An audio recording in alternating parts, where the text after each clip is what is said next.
This is the BroStorm Sports Podcast. Thanks for joining, as always. We're live this week from Damn Music Center in a special Thanksgiving edition. We take best bets, talk about NFL takeaways, and play a game at the end. A 7 intern Pete talk over the dry intro. The usual stuff. Thanks for listening. It's BroStorm Sports with your hosts, Sasha and Scott Bushka. He's a sports talk show host named Sasha, named after Sasha Radunovich. And Scott's a wisdom-seeking, educated, networking guy who works in the sports industry. Featuring Intern P, the basement beer pong world champion. So put on your bro coat. It's time for a BroStorm. Welcome.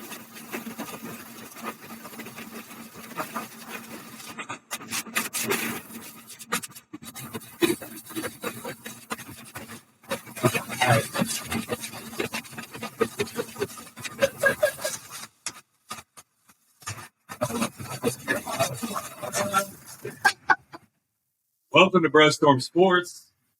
We almost just got lit on fire to start the episode today. We're joining you live from Damn Music Center. First live recording of BroStorm Sports in history. And a little technical difficulties to start out, but we got the Pyrotechnics show going. And it's Thanksgiving weekend. So, as always, I'm your host, Sasha Bushka. My brother, Scott Bushka, is in town for the live episode. We got Intern P here.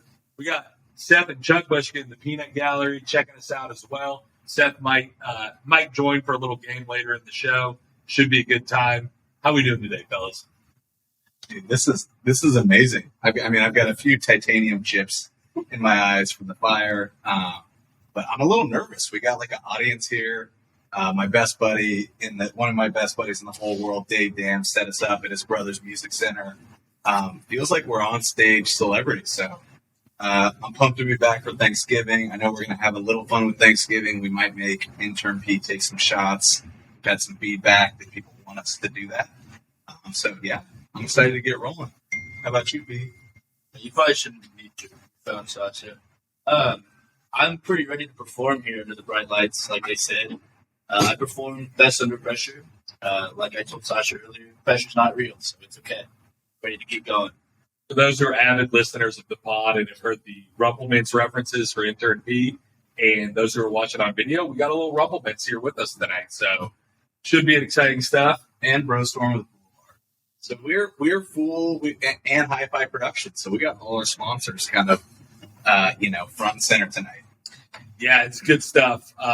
As always, we're recording on Monday night. It is November 21st, and we just got done seeing the 49ers lambast the Arizona Cardinals. I'd like to say we watched it in great detail, but we were here trying to get this place set up for about the last 2 hours.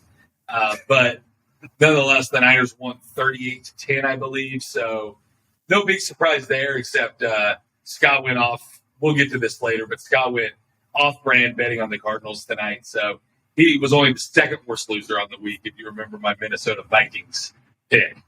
But we want to take a little bit of a second to look at the NFL through the lens of the playoff picture, now that every team's played either 10 or 11 games. So, Scott, what are your thoughts? AFC playoff picture is pretty crowded right now. Yeah, I'm going to start in the AFC. I don't think it was supposed to be the game of the week. I think the game of the week was supposed to be the Vikings-Cowboys, but we know how that turned out. Game of the week, I think, was the Chiefs-Chargers, where the Chiefs pretty much closed out the AFC West. What did you guys say? Yeah, I would say a 3-game lead with 7 games to play is a pretty good cushion, especially for a team like the Chiefs, who are not likely to go on a long losing streak. I mean, people are going to call me a homer, but like having Mahomes as the quarterback, he's this generation. Like I saw a bunch of tweets talking about him and Kelsey being MJ and Pippen. Like you give the guy the ball with 1:45 left, and like I think everyone, including Herbert, if you saw him on the sideline, like everyone knew he was going to score. So Chiefs win. They're 8-2. They're up 3 games plus 2-0 against the Chargers. I feel like the AFC West is closed out. If I go over to the AFC South, that's pretty much closed out as well, right? The Titans took care of business this weekend, and the Colts lost to the Eagles, albeit the fighting just Saturdays are like they are actually fighting these days. So the Titans, I think, are going to win the South. The East is super interesting. You got the Dolphins who are on a bye this week at 7-3, the Bills at 7-3, and then the Patriots and Jets at 6-4. That's really anyone's ball games. And to be honest with you, with the Chargers sitting at 5-5, you could have all three wild card teams come out of the East. The Bengals might have something to say with that. Yeah, I got to ask you, Scott. I'm not just going to gloss over it. You said having Mahomes is like MJ and Pippen. Is Mahomes both MJ and Pippen, or did you mean like Travis Kelsey is Pippen? I said having Mahomes and Kelsey is like MJ and Pippen. But we'll have them go back and check it. It's fine. We'll check the tape. Yeah, but I have to agree with you on the wild card picture. The wild card situation is tough in the AFC because like the Chargers, everybody assumed is going to make the playoffs, but right now they would not be in the current playoff picture, and it would be as it stands. The Bengals would get that 7 seed at 6-4 over the Jets because they have a head-to-head win over the Jets, but then you've got the Patriots sitting there. The Bills would be the 5 seed right now. So, like, as you look at the NFC, and if you're sitting at 4-6 right now, 5-5, you might still have a chance. The AFC picture, you're probably going to have to get to 10 wins, maybe 11 wins to make the playoffs. Yeah, for sure. I feel like this comes down to, unless they both get it, I feel like this comes down to the Chargers and the Bengals duking it out for that 7th playoff spot. And to be honest with you, if you're the 2 seed, you don't want to see either of those teams in the first week of the playoffs. But I feel like that's what it comes down to in the AFC, right? Yeah, maybe. I was not awe-inspired by the Patriots versus the Jets this weekend. Assume that Mac Jones is brutal. Mac Jones is horrible. The Jets had more punts, 10, than Zach Wilson had completions, 9. And I heard earlier today that in the second half, the Jets averaged 3 inches per play. Which, if you do the math on that, that's 1 yard every 12 plays. 3 inches per play? 3 inches per play. Which, 3 times 4 is 1 foot, times 3 is a yard. So that's 1 yard every 12 plays. Math on BroStorm. Now who's the math major? Yeah, exactly.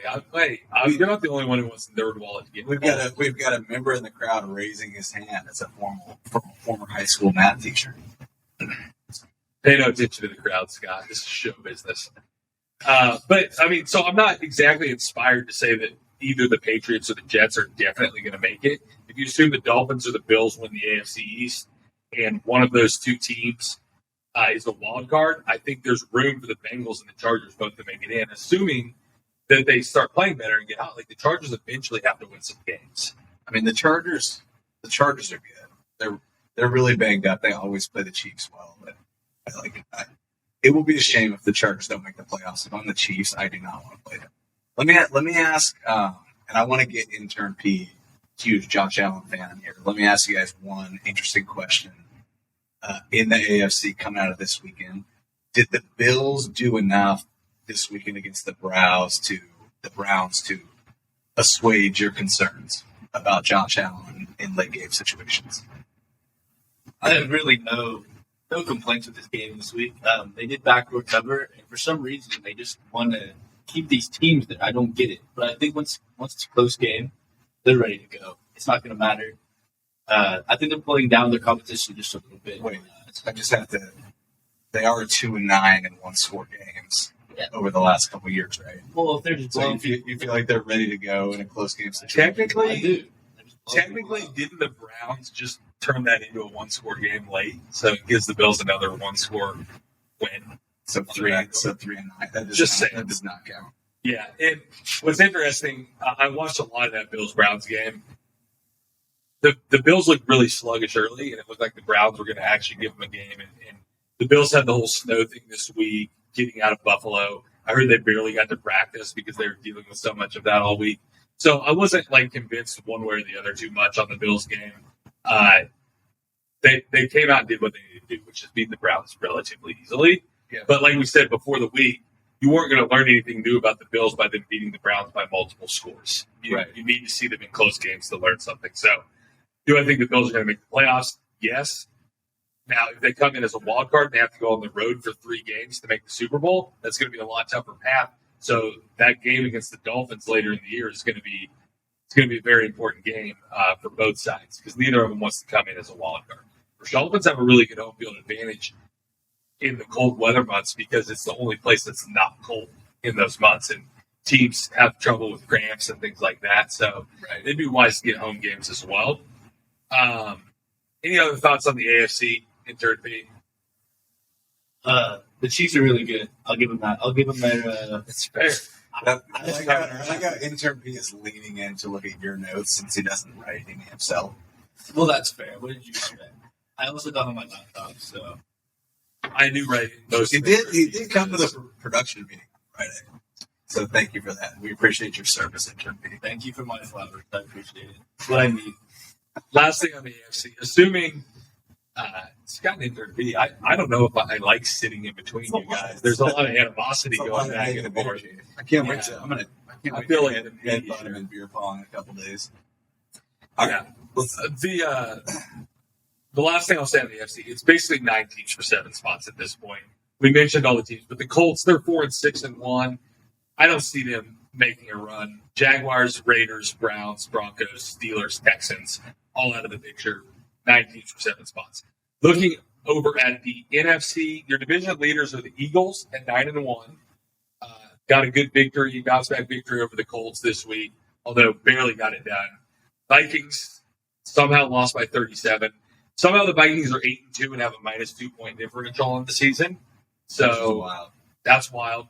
We did not have to see Kirk Cousins wear a chain on the playground this week, which is fortunate. Which is interesting because the NFL came out this week and was kind of cracking down on the alcohol on team planes rule. You're not supposed to have it. There's no way that chain-induced dance was not alcohol-induced as well. So wait, why are you not supposed to have alcohol? Apparently there's a rule in the NFL that you can't serve alcohol on team facilities or on team planes or buses.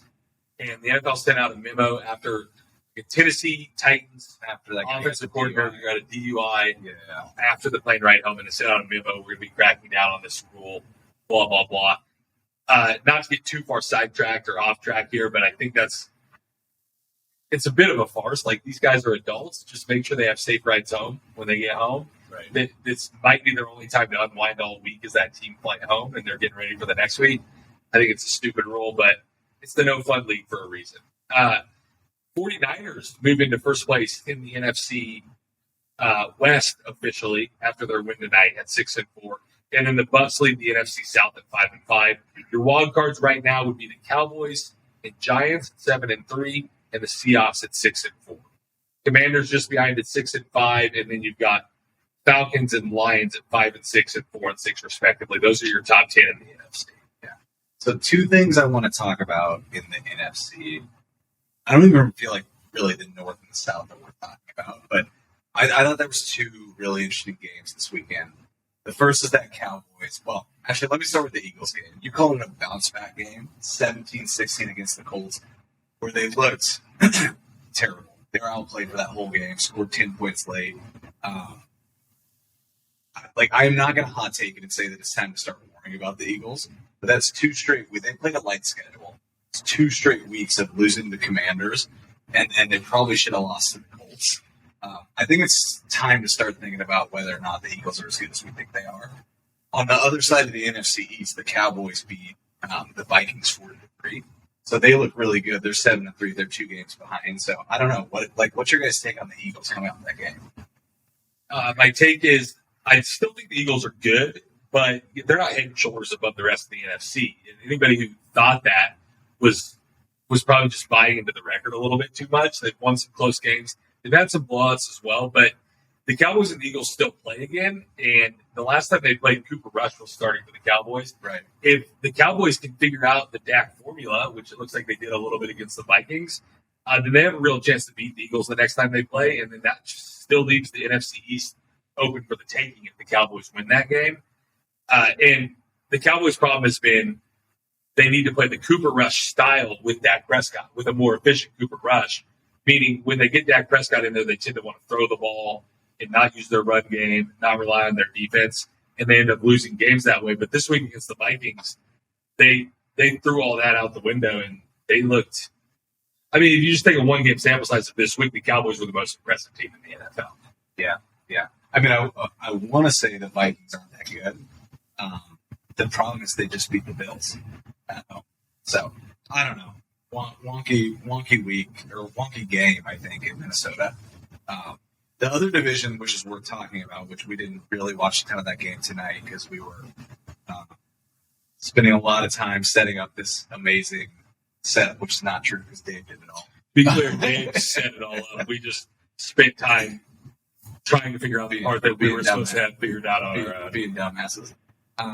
No, but so the NFC West, you've now got the Niners and the Seahawks tied at 6-4 top that division.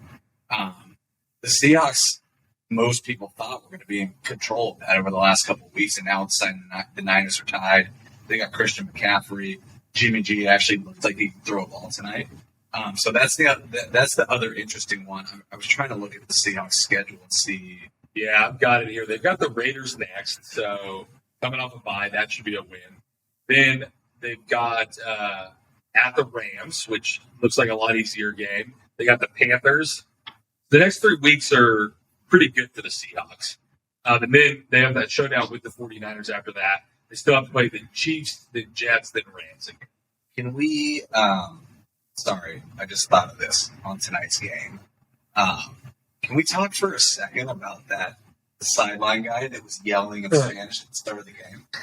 It's pretty wild. You're in the media. Do you know what that's all about? I feel like he was just a hype man. He was speaking Spanish, but I don't really know what he was saying. But he was a hype man. He was getting them ready for the game. It's like Bruce Buffer at the start of a UFC fight. You know, he gets in the ring, he says, "Let's get ready to rumble." It was like that, but for a football game in Spanish. I don't think the guy's name is Bruce Buffer, but I don't know. I think it is Bruce Buffer. Yeah, there's 2 Buffers. One does the boxing, and then one was like, "Hey, I have the exact same voice as my brother. Maybe I could get in on this on UFC." Michael Buffer. There's Michael Buffer. Yeah. The new guy. Buffer. The new guy is Bruce Buffer, I think. Okay, all right. We're probably going a little too long. You're right. Bruce Buffer. Actually, Google said it's Michael. I don't like the way you're talking to me, Scott. Sasha's flustered. I don't like the way you're talking to me, first of all. Hey, what do you think about the NFC playoff picture? Can anyone join the race? And Bruce Buffer is the other Buffer. Congratulations. I do think that the Commanders look really good this week. I think that they're going to be a sneaky wildcard team, especially the Seahawks kind of fade off. I also think the Giants are going to fade off as well. They had a really cupcake schedule early in the year, and I think it's gonna be rough for them to really keep going. They might end up 9 wins this year. I think they might win 2 more games this year, which would be very sad as a Giants fan. That I'm not, but as a Giants fan, I know we have a lot of them here. Yeah, tons of Giants fans listening to BroStorm. Yes. I agree with that. Big Dave. So, a couple of things. I think the Seahawks will still get in as a wild card. I think the Niners do end up winning the division, but the Seahawks schedule lends itself to make it. I think I could see the Giants falling off. The question will come down to the NFC South. Does Tampa Bay hold on the way they've looked so far this year, or is there any other team in the NFC South that can challenge them? It's basically the same as the AFC South. There's really only one team that you care about. I feel like no team in either South is worth talking. The Bucks were off this week. Interview. Any update on Giselle? Are her and Tom still divorced? Dude, she has a new boyfriend. We talked about it last week, the jiu-jitsu guy. Correct. Have you taken any jiu-jitsu lessons since last week? She hasn't invited me yet. I'm waiting for my invite. I sent her my address and everything. So. She's not just going to invite you. You got to take the jiu-jitsu lessons first. Well, if she thinks I'm so cute, she might invite me. That's classic P. He always relies on Send her your address, which, to remind the listeners, is the same as Sasha's address. If Giselle wants to come to Interview my lives in space. If she wants to come to my house, I'm okay with that. She can rob everything. I'm cool with that. We probably better get out of this thing. Fair enough. P just invited Giselle to rob me. Congratulations to me. That was a fun NFL playoff picture segment. On the other side of the break, we're going to get into some of our best bets, see how we did last week, see what we have next week. Stay with us. Having an event that needs amazing entertainment? Hi-Fi Productions is the way to go. They bring their mobile dueling pianos and provide a highly interactive and fun show that's perfect for fundraisers, corporate events, or any kind of party. Is somebody getting married soon? Hi-Fi also provides the best wedding DJ service around, winning Wedding Wire's Couples Choice Award 4 years in a row. They know how to pack a dance floor. Based in Wichita, Kansas, visit hifiproductions.net to book your unforgettable event. Welcome back into this very special Thanksgiving edition of BroStorm Sports. We're coming to you live from Damn Music Center, as we told you in the first segment, and we're having a good time here. Pearson had a couple of Rumpleman shots in the break, so we'll see how that goes. But as always, it's a fan favorite. It's our best bet segment, and Scott is going to give us some of the action from last week and see how we all did. Yeah, Sasha, I know you're always giving me shit for being tough on us and our performance in BroStorm Best Bets. We were over 500, or we're 6 games over 500 coming into this week. All due to you. This week we went 1-4-1, so it was not a good week for the BroStorm Best Bets. So we're gonna go through it.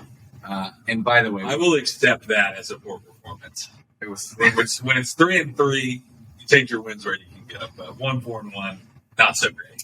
we gave away almost all of our cushion, which makes the picks coming up this week on Thanksgiving very important picks. I'm not super confident about them, just listening to you guys in the break. But so let's get into it. Sasha, you picked last week the Panthers. You were 1-1. You picked the Panthers to cover 13 against the Ravens. You won that. I think they lost by 10 points, 13-3. So you're saying I got us our one win. You got us the one win. So who's giving up their cushion? You got us the one win. You should get 2 losses for picking the Vikings +1 versus the Cowboys. The Vikings lost by 37 points. So Sasha on the week, 1-1. I think that makes you 11-5 overall for the year. I was 0-2, and it was not pretty. I picked the Cardinals to cover 8 in Mexico City against the 49ers. That game was 38-10, so not close. I actually thought that Colt McCoy would be better than Kyler Murray, it turns out. Well, I'm not willing to concede that he's not better than Kyler Murray, but he is also equally as bad. He probably watches more film. And then I took the Broncos to cover 2.5 against the Raiders. For the record, the Broncos should have won that game by 3. They pissed it away, went to overtime, and let the Raiders score a touchdown on the first drive. So I was 0-2, 6-9-1 on the year. So just to recap real quick on your picks. If you spend an entire year telling us how bad 2 teams suck on a podcast, you shouldn't bet on them to win their games. Is that what you're telling us? Pearson, the 2 games you picked were you took the Bills to cover 9.5 against the Browns. They did not, although that was, I would say, like, you had the right theory there because they were up by 2 touchdowns. The Browns scored a touchdown late. That's a loss. And then you took the Falcons to cover 3 against the Bears. They won 27-24, so that's a push. So that takes you to 7-7-2 on the year. You were at 500. For the week, fellas, 1-4-1. Not very So good. I'm going to do something I rarely do, as the listening public knows. But I'm actually going to interject here on behalf of Pete. Okay. At the time he took that Bills game, it was in Buffalo, and by sportsbook rules, the fact that the venue changed there, that actually would have been a voided ticket. Is that true? It was all bets that went on in that game before they moved the venue were just voided and refunded. The new line when it moved to Detroit was 8, which ended up as a push, 31-23. Do with that information what you want. You're the spreadsheet keeper, so I think I'm going to count as a loss for HRB. oh, fair enough. Fair enough. I can't say I disagree with your judgment. It's Thanksgiving week. People are going to be drinking beer, eating turkey, watching games on Thanksgiving. Let's get to some picks. I vote P goes first. Okay, I would love to do the honors. I'm a big proponent of Thanksgiving. I think it's a great holiday. You get to have an excuse to get drunk with your family, take naps, eat food, watch football. As we've established, you take naps on normal days that aren't Thanksgiving. No, I don't take a nap. I just sleep until noon. That's when they get you. So I have to pick a Thanksgiving pick, and I'm going to. So I'm going to take the Lions +9 against the Buffalo Bills. I have a personal vendetta against the Bills now for blowing that cover. So I will be betting against them regularly now. I do love Josh Allen still, but they're not a covering team. They're going to win the close one, but they're not covering. So I'm taking the Detroit Lions +9 on Thanksgiving. The Lions on Thanksgiving is always a good bet. Better when they have Barry Sanders. Thank you for that, Scott. Thank you for that. We just did not speak Tennessee. So my second pick, I love the Bengals. I think you can see it. Yeah, check the YouTube. So my second pick. My second pick's going to be the Bengals. You know how much I love the Bengals. They're playing the Titans, so I don't think that they're going to. I don't know. Kind of losing it here. Have you already been taking shots at No, Broncos? we haven't even played the game where we were going to make you take shots at Broncos. Well, I also didn't prepare my bets. I just looked at these, so I'm going with the Bengals, and that's my piece. So good luck to me. Bengals -1.5 at the Titans. In case anyone was wondering, that's the spread on that game. Thanks for the detail. Let me go next, Sasha. Go ahead, Scott. Because as the listeners have come to expect,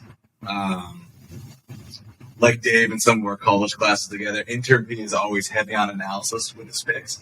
I'm going to start where he left off, and I know people love when we do this. I'm going to take the opposite side of intern P's bet. It's going to make it hard to make that 6-game parlay that you wanted to make. P. We'll do 5. Bengals are favored by 1.5 in Tennessee at the Titans. The Titans don't get respect for being a good team. They just hate them.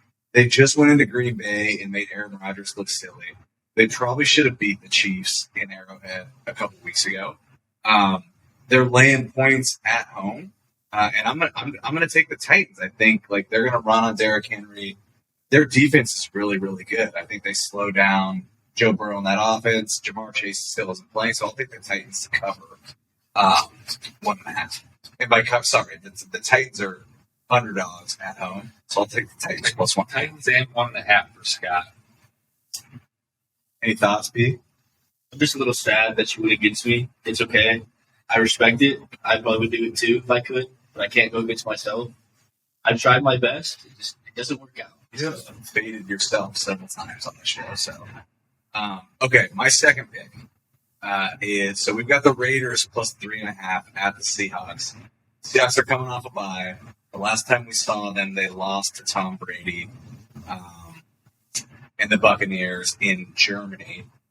I think they're going to come out. They're tied with the Niners at the top of the division. I think they're going to come out ready to roll. I still don't think the Raiders are good. This will be the second straight week I bet against them. It did not work this week. But I've got the Seahawks covering 3.5 against the Raiders at home in Seattle. Yeah. So on your Titans pick, I'm usually not big on these numbers because I think Vegas tends to adjust. So you lose value by taking a team that's really good against the spread. But Vegas hates the Titans. And they were 13-point dogs against the Chiefs a couple weeks ago. Yeah. So I just looked it up real quick. Titans are 8-2 against the spread this year. Yeah. So there's a loss for you. And a loss for me? Yeah, because Vegas knows Titans are 8-2 against the spread. They're going to start adjusting accordingly. I think it's a loss for me. We'll see. We can do a friendly All wager. right, loser takes a shot on the show next week. 2 shots. All right. Always up in the ante. Intern P, the anti-upper, as they call him. All right, I got a couple picks here.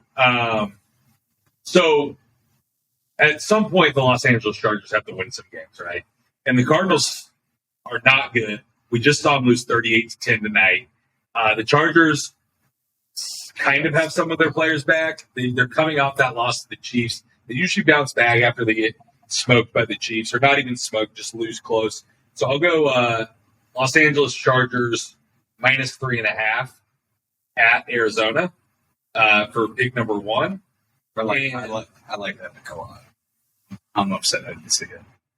And then my number 2 pick, you've got New Orleans Saints actually just won this week, 27-20. And they're getting no respect in Vegas still. Like, Vegas hates them, and it's understandable. Andy Dalton's their quarterback still.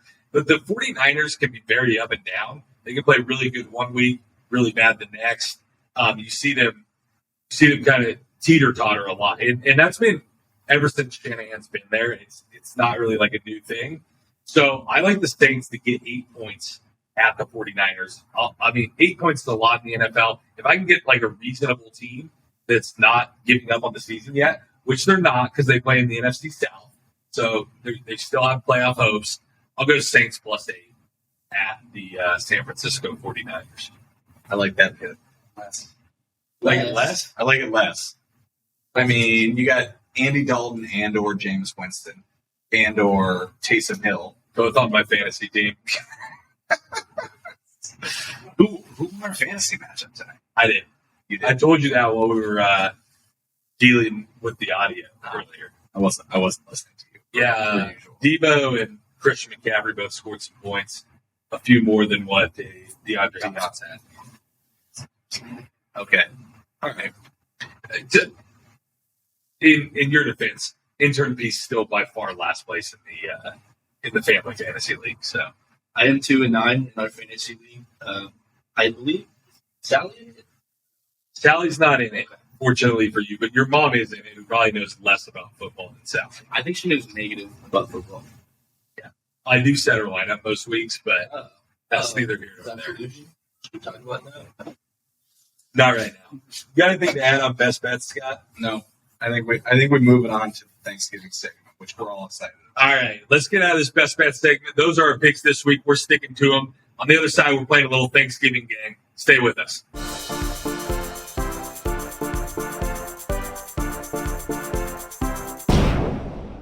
Welcome back into BroStorm Sports in this special Thanksgiving edition, and we have a special treat for you for Thanksgiving.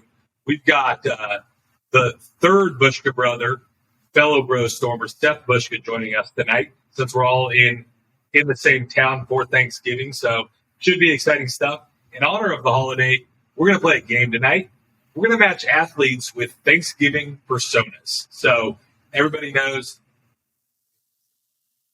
Seth, introduce yourself. I was going to say the same thing. You going to let Seth introduce himself? You know, guys, I'm really excited to be here. I'm not sure I was given a choice about whether I got to be here or not. But I'm really excited as the Cooper Manning of this show. Sasha was supposed to say that. Oh, yeah. Seth, Cooper Manning of the show. I guess that makes me Peyton and Scott Eli. I guess, but apparently I do have a child that's going to be a prodigy coming up soon. So Nice. So to put a little extra emphasis on this game, we're going to be giving Seth and intern Pete quiz questions. And if they get them wrong, they'll be taking shots of Ruffle Mints. But the Thanksgiving personas, everybody knows, like at Thanksgiving, you have the weird family members. You have your drunk, creepy uncle, crazy aunt, brother's new girlfriend, senile grandparent, random guy off the street that your mom invited because she felt bad for a homeless guy. And then there's the always gives the speech guy. So those are the personas we're dealing with. We're going to be giving intern P and Seth an athlete, and then they're going to guess which guy that athlete is. So let's start here with Seth. I just wanted to wait till we were on the air to say this, but intern P agreed to take all the shots for both of our guesses. So It's not how the game works. He's got lined up. I don't remember saying that, but that's okay with me. Intern P never shies away from a shot of Rumble Mints. We've known that since the podcast started. So, Seth, out of those personas I just gave, Kyrie Irving, which one is he? all right. So I actually was doing a little homework. I was trying to be opposite of intern P coming onto the program, and I had Kyrie on my list, my draft board as crazy aunt. I felt like that was a pretty obvious choice, but based on the way you guys were maniacally laughing coming out of that room, I feel like you're maybe going in a different direction. So, but gosh, I think I might put him in senile grandparent. Ooh, both good choices. Crazy aunt, senile grandparent. Both incorrect. That's two shots, actually. Here's your shot of Rumplemans. You can take it if you want. Actually, Kyrie is your brother's new girlfriend. She's pretty good looking until she opens her mouth. I mean, she seems like she's really good at basketball, but once you put her up against the podium, not good for the team. My brother's girlfriend has never been good at basketball. All right, that's a good guess. That's a good guess. All right, next one on the list. And we'll let intern B go first on this one. Aaron Rodgers. I'll probably have to go. Okay, so it's between the senile grandparent. He was he's pretty old. I mean, some would say, depending on. He's an ageist. I am an ageist. I'm going to go with the senile grandparent for Aaron Rodgers. Ding, ding, ding, ding, ding, ding. Let's go. That's a nice tip. I mean, if your grandpa and grandma take ayahuasca, fits perfectly. All right, Seth. That's a good intro. We're going to give you a softball here. I think it's a softball. Don't overthink it. Russell Wilson? Russell Wilson. I mean, I had Russell Wilson for brother's new girlfriend. You're really excited that she's coming to Thanksgiving, but she gets there and she's kind of a mess. You know, everything goes south. The Broncos might feel that way. That's not bad. That's fair logic. It's not a bad analysis. But that one's taken, so. So, Russell Wilson. I feel like the next best option is always give the speech guy. You guys are pretty good at this. You know your crazy things. I was going to feel very bad for Seth if he missed that one. Two shots of rumplements for the plus 40-year-old over here would not have been good. Hey, that one was obvious. We don't have to get age. Let's not get ages. We already talked about P being ageist. He will be at the kids' table for Thanksgiving with my 4-year-old and 2-year-old twins. How you feel about that, intern B? I don't know about that one. I might just not show up, but that's okay. Well, is Sasha at the kids' table, or did he get promoted? I've been at the adult table for years. All right, intern B. How many? I don't know, 16. Ever since I turned 18. Antonio Brown, B. See, the problem is you guys can make the answers. You made the answers, right? We did. There's That's a logical answer to all. It's between the drunk and creepy uncle and the crazy aunt. But I'm kind of cheating because I can see who's next. So I'm going to go with Antonio Brown as the crazy aunt. That's a good call, intern B. Because, you could see who's next. And the next guy, I feel like that's kind of a layup. But, yeah. Was it right? Yeah. You're Antonio correct. Brown is the crazy Should I aunt. take one anyways? Take a shot anyway. If your crazy aunt sends, like, nude photos to people of her best friend's former wife, which is what Antonio Brown did today. I'm just You didn't see that? No. And pretty sure Antonio Brown sent a Snapchat of, like, supposedly a naked photo of Giselle out to people. And then it went on Instagram. People were like, Antonio Brown needs help, the whole thing, the usual. That happened just today. I'm pretty sure. Hypothetically, where could I find this picture? It was censored, Pete. Is it- It's fine. Is it out It's there? fine. I believe you have to get it from Giselle's DMs. Oh, yeah. Did you see the? I'm getting drunk just off of, like, you guys taking these shots at Rumplemans. That is strong stuff. Did you see the tweet from Antonio Brown when he said, like, he first said we're hiring, and then he retweeted his own and basically said, like, no blow, no job, or something like that? Is that a cocaine reference? No, it's you can make of it what you will, intern P, but it's me lobbying for him maybe being the drunk creepy uncle, but that's not what we have. So Yeah, that's fair. Next guy on the list, I'll let either of you take this. Deshaun Watson. I mean, I think there's a few other categories of Thanksgiving guests that I might put him in, but I didn't see them here. So I'm going to have to go with creepy uncle. Yeah. I mean, I think Deshaun Watson qualifies as a drunk, creepy uncle if having like 24 counts of assault against you. It might go a little bit further than just drunk, creepy uncle, but I do not have any uncles that creepy. yeah, exactly. Last one, So we only have one left and one option left. So I'll open it up this way. Taylor Heineke is who we put as the random guy off the street. But who are some other random guys off the street that you guys could think of that could qualify for this category? I'm glad you did that for us though, because I wasn't able to keep track of all 5 and the other 5, and I'm sure intern P was not as well. So Sorry. Yeah, Taylor Heineke's the random guy off the street. Other nominees for that category that we thought of, it actually ties into the Deshaun Watson thing, was Jacoby Brissett. Just like random people that you just bring in off the street because you don't have a better option because your creepy uncle's in jail, basically. Jeff Green's a good one in the NBA. How about Jeff Saturday? Jeff Satter's the obvious choice for The ultimate random guy off the street. That was a big Probably should miss. have been Jeff. Intern B's on top of his game tonight. Yeah, he's on fire. Take another shot, Ron. Please. One more. Yeah, one more. Kill me. It's been requested by the listeners. Whoa. They're not going to see me drunk. It's fine. We'll all know it happened. All right. Thanksgiving edition of BroStorm Sports. You guys got anything to add for the holiday before we call it a night?